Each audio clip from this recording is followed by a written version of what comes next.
Big boss ಮನೆಯಿಂದ ಹೊರಗೆ ಬರ್ತೀರಾ, ಬಂದಿದ ತಕ್ಷಣ ರಾತ್ರಿ 1 ಗಂಟೆನಲ್ಲಿ ಒಂದು ಲೈವ್ ವಿಡಿಯೋ ಮಾಡ್ತೀರಾ ಸರ್, ನಾನೊಂದು ಪ್ರೆಸ್ ಮೀಟ್ ಮಾಡಬೇಕು ಅಂತಿದ್ದೀನಿ, ಕೆಲವೊಂದು ವಿಚಾರಗಳನ್ನ ಹೇಳ್ತೀನಿ ಅಂತ. ಯಾಕೆ ಇನ್ನೂ ಪ್ರೆಸ್ ಮೀಟ್ ಆಗಿಲ್ಲ ಹೊರಗೆ? ಸರ್ ಇಲ್ಲ, ಪ್ರೆಸ್ ಮೀಟ್ ಮಾಡ್ಬೇಕಂದ್ರೆ ಈಗ ನೋಡಿ, ನಿಮಗೆ ಚಾನಲ್ಗೆ ಬಂದು ನಾನು ಅಲ್ಲಿ ಕೊಟ್ರೆ ಅವ್ರ ಹತ್ರ ಫಸ್ಟ್ ಹೋಗಿದ್ಯಾ ಅಂತ ಜನ ಅಲ್ಲಿ ಬೈಕ್ ಅಂತ ಮಾಧ್ಯಮದವರು ಎಲ್ಲರೂ ನಾವು ಖುಷಿ ಮಾಡ್ಬೇಕು ಅಂದ್ರೆ ಆ ದೇವಸ್ಥಾನಕ್ಕೆ ಬಂದ್ಬಿಟ್ರಪ್ಪ, ಒಟ್ಟಿಗೆ ಎಲ್ಲರಿಗೂ ಒಂದೇ ಸತಿ ಬ್ರೀಫ್ ಮಾಡ್ತೀನಿ ಅಂತಂದೆ. ಅವತ್ತು ಬ್ರೀಫ್ ಮಾಡ್ಬೇಕಾದ್ರೆ ಬೆಳಗ್ಗೆನೇ ಸುದೀಪ್ ಅವ್ರು ತಾಯಿ ತಿಳ್ಕೊಂಡ್ರು. ಈಗ ನಮ್ಮ ಜೊತೆಯಲ್ಲಿ ಬಿಗ್ ಬಾಸ್ ಮನೆ ಅಂದ್ರೆ ಒಂಥರ ನಮ್ಮ ಫ್ಯಾಮಿಲಿ ಇದ್ದಂಗೆ ಅಂತ ನಮ್ಗೆ ಅಲ್ಲಿ ಫೀಲ್ ಆಗಿದೆ. Is Sudeep is also part of our family. ಅವ್ರ ತಾಯಿ ತಿಳ್ಕೊಂಡ್ರೆ ಅದು ನಮ್ಮದೇ ಆದಂತ ಬಂದು ತಿಳ್ಕೊಂಡ್ರು ಅಂತ ಒಂದು ದುಃಖ. ಸೊ ಅವತ್ತು ಹೇಳಿದೆ ಮಾಡೋಕ್ಕಾಗಿಲ್ಲ ಅಂತ. ಆಮೇಲೆ ನೋಡಿದೆ ಹಿಂಗೆ ಅಲ್ಲಿ ಸಾವು ಹೋಗ್ಬೇಕಾದ್ರೆ ಎಲ್ಲ ಬಂದ ಮೈಗಿಕ್ಕರು. ಸೊ ಆ ಇದು ರೂಲ್ಸೇ ಬ್ರೇಕ್ ಆಗೋಯ್ತು. So then I think Sudeep ಅವ್ರ ಮನೆ ಹತ್ರನೇ ಒಂದು ಫ್ಯಾನ್ಸ್ ಒಂದು 5-6 ಸಾವಿರ ಜನ ಫ್ಯಾನ್ಸ್ ಸೆಲ್ಫಿ ತಗೊಂಡ್ರು.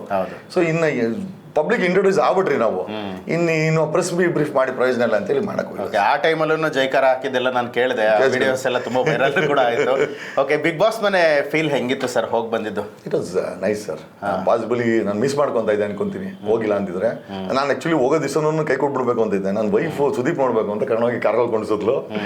ಈ ದಡ್ಡೆ ಆಲ್ಸೋ ಲೈಕ್ ಹೋಗೋದು ಬೇಡ ಅಂತೇಳಿ ನಾನು ಹೆಂಡತಿಗೆ ಹೇಳಿದೆ, ಇಲ್ಲ ಗುರು ಹೋಗ್ಗುರು ನಾನು ಸುದೀಪ್ ನೋಡ್ಬೇಕು ಅಂತ ಅದೇ ಕಾರಲ್ಲಿ ಕೊಂಡಿಸ್ಲು. But it was like it was a good decision that I went to Bigg Boss. ತುಂಬಾ ಶಾರ್ಟ್ ಟೈಮ್ ಆಯ್ತು ಅಂತ ಅನ್ನಿಸ್ಲಿಲ್ವಾ ಅಂತ ನಮಗೆ? ಇಲ್ಲ ಸರ್, ಏನು ಸರ್, ಈಗ ಯಾರಿಗೋ ಒಬ್ಬರಿಗೆ ಗಣೇಶ ಮಾಡಕ್ಕೆ ಕೊಟ್ರೆ ಅವನೊಂದು ವಾರ ಬಿಟ್ಟು ಮಾಡ್ತಾನೆ. ನಾನು ಒಂದು ದಿವಸಲ್ಲೇ ಮಾಡಿದ್ದೆ ಅಥವಾ 1 ಅವರೇ ಮಾಡಿದ್ದೀನಿ. ಅಲ್ಟಿಮೇಟ್ಲಿ ಗಣೇಶ ಇಂಪಾರ್ಟೆಂಟ್ ಅಲ್ವಾ, ವಿಗ್ರಹ ಇಂಪಾರ್ಟೆಂಟು, ಮಾಡಿದ್ದೀವಿ. ಈಗ ನೀವು ಅಲ್ಲಿರೋರೆಲ್ಲ ಇಂಡಸ್ಟ್ರಿ ಅವರೇ, ಯಾರು ಕೂಡ ಪರ್ಫಾರ್ಮ್ ಮಾಡಿಲ್ಲ. Either they were hypnotised or they forgot what they suppose to do. So ಅಲ್ಲಿ ಬಂದಿದ್ದವರೆಲ್ಲ ಮರ್ತೋಗಿದ್ರು, ಎಕ್ಸೆಪ್ಟ್ ಮಂಜು ಎಲ್ಲ ಮರ್ತೋಗಿದ್ರು. ಮಂಜು ನಿಜವಾಗ್ಲೂ ಹೇಳ್ತೀನಿ ವೆರಿ ಗುಡ್ ಪರ್ಫಾರ್ಮರ್. ಓಕೆ, ಈಗ ಒಟ್ಟು 10 ಸೀಸನ್ಗಳು ನಡೆದಿದೆ ಸರ್. ಇಲ್ಲಿವರೆಗಿನ ಇತಿಹಾಸದಲ್ಲಿ ಯಾರು ಕೂಡ ಬಿಗ್ ಬಾಸ್ಗೆ ಚಾಲೆಂಜ್ ಮಾಡಿರೋರು ಇರಲಿಲ್ಲ, ಇನ್ಕ್ಲೂಡಿಂಗ್ ಸುದೀಪ್ ಸರ್ ಅದೇ ಹೇಳಿದ್ರು. ತಾವು ಹೆಂಗೆ, ಯಾಕೆ ನಿಮ್ಗೆ ಹಂಗೆ ಮಾಡಿಸ್ಬೇಕು ಅಂತ, ಏನೆಲ್ಲ ಹೊಡೆದಾಕ್ಬಿಡ್ತೀನಿ, ಚಿಂದಿ ಮಾಡಾಕ್ತೀನಿ, ಹೆಲಿಕಾಪ್ಟರ್ ಕರೆಸ್ತೀನಿ ಅಂತೀರಾ? ಏನದು ಸುಮ್ಮನೆ ಒಂದು ಎಂಟರ್ಟೈನ್ಮೆಂಟ್ ಪರ್ಪಸ್ ಮಾಡಿದ್ದ ಅಥವಾ ನಿಮ್ಮಲ್ಲಿ ನಿಜವಾಗ್ಲೂ ಅಷ್ಟು ರೋಷ ಇತ್ತಾ? ಸರ್ ಈಗ ಹೆಲಿಕಾಪ್ಟರ್ ಬಾಡಿಗೆ 1.5 ಲಕ್ಷ. ಯಾರ IT ಕಂಪ್ನಿಗೆ ಹೋಗೋನಿಗೆ ಹೇಳಿದ್ರು ಕೂಡ ಅರ್ಧ 1 ಅವರ್ ಹೆಲಿಕಾಪ್ಟರ್ ಬಾಡಿಗೆ ತಗೊಂತಾರೆ. ದೊಡ್ಡ ವಿಚಾರ ಏನು? 1.5 lakh ರೂಪಾಯಿ ನೀವು ತಗೊಳ್ತೀರಾ? ಸೊ ಬಾಡಿಗೆ ಹೆಲಿಕಾಪ್ಟರ್ ಕಳಿಸಿ ಒಂದು ಅಲ್ಲಿ ಇಳಿಸೋದು ದೊಡ್ಡ ವಿಚಾರ ಏನಲ್ಲ, ನೀವು ಕೂಡ ಇಳಿಸ್ತೀರಾ, ಅದು it's not a big deal.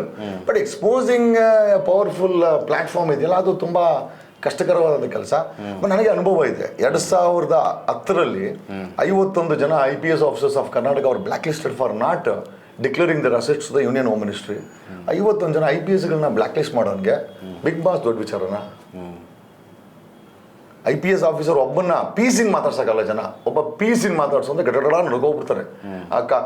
ಏನು ಬೇಡ, ಗನ್ ಹಿಡ್ಕೊಂಡು ಬೇಡ, ಲಾಠಿ ಹಿಡ್ಕೊಂಡು ಪೊಲೀಸರು ಮನೆ ಮುಂದೆ ಬಂದ ಅಂದ್ರೆ ಏನು ಬಂದಪ್ಪ ಅಂತ ಜನ ಭಯ ಬಿದ್ದೋಗ್ತಾರೆ. ಆ ಸಮಯದಲ್ಲಿ 14 ವರ್ಷಗಳ ಹಿಂದೆ ಕರ್ನಾಟಕದ 51 ಜನ IPS ಆಫೀಸರ್ನ ಬ್ಲಾಕ್ ಲಿಸ್ಟ್ ಮಾಡಿಸೋದಿದೆಯಲ್ಲ, ಆಸ್ತಿ ಡಿಕ್ಲೇರ್ ಕೊಡಿಲ್ಲ ಅಂದಕ್ಕೆ ನೀವು ಕೇಳ್ಬೋದು ಹೆಂಗ್ ಬೈದಿದ್ರೆ IPSಗಳಂತ.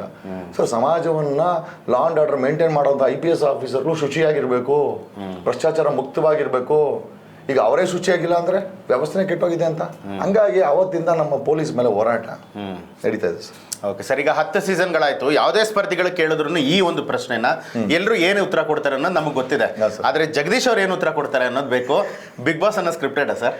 ಇಲ್ಲ ಸರ್, ಖಂಡಿತ ಇಲ್ಲ. ಖಂಡಿತ ಇಲ್ಲ. ನನಗಂತೂ ಯಾರು ಸ್ಕ್ರಿಪ್ಟ್ ಕೊಟ್ಟಿಲ್ಲ, ಗೊತ್ತಿಲ್ಲ ಬೇರೆ ಪಾರ್ಟಿಸಿಪೆಂಟ್ಗೆ ಹೆಂಗ್ ಕೋಆರ್ಡಿನೇಷನ್ ಅಂತ, ಅದ್ರ ಬಗ್ಗೆ ನಾನು ಕಮೆಂಟ್ ಮಾಡಕ್ ಹೋಗಲ್ಲ. But definitely Bigg Boss scripted ಇಲ್ಲ ಅಂತ ಅನ್ಸುತ್ತೆ.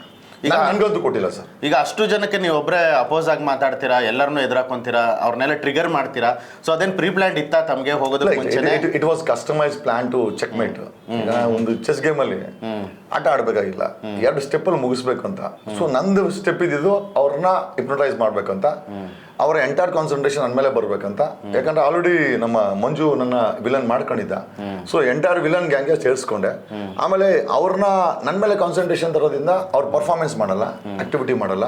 ಸೊ ಅಲ್ಲಿಗೆ ಜನಗಳ ಮೈಂಡ್ ಅಲ್ಲಿ ಝೀರೋ ಆಗ್ತಾರೆ. So my second thing is done. 3ನೇದು ಕಿಕ್ಔಟ್ ಮಾಡಿದ್ರು ಕೂಡ ಆ ಫೇಮ್ ಇಂದ ಹೊರಗಡೆ ಬರೋಣ ಅಂತಿತ್ತು. Everything was like Jaggudada MBBS ಅಂದಂಗೆ ಕುಯ್ದು ಪೋಸ್ಟ್ ಮಾರ್ಟಮ್ ಮಾಡಿ ಅವ್ರನ್ನ ವಾಲ್ದು ಡೆಡ್ ಬಾಡಿಗಳ ತರ ನಿಲ್ಲಿಸಿ ಆಚೆ ಬಂದೆ ಸರ್.